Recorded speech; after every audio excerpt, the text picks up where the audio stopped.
So working online as a psychotherapist, even before the global pandemic, this was certainly something I was very comfortable doing because I work with people from all across the world.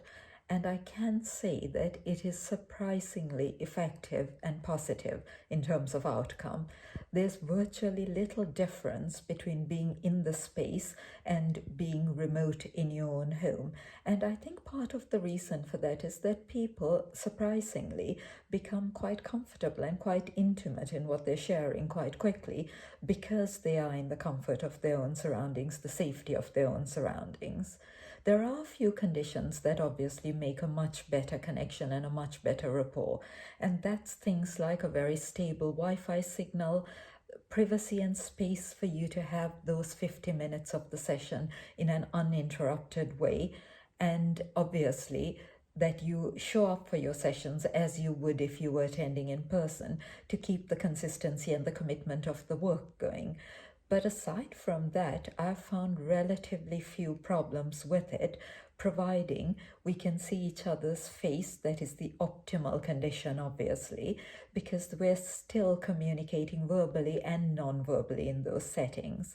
And I can absolutely say that the people I work with who have been skeptical have been very, very pleasantly surprised once they've tried it and have then been happy to continue working like that.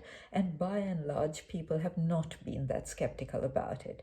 So if you haven't tried remote working in therapy, I would really strongly encourage you to try.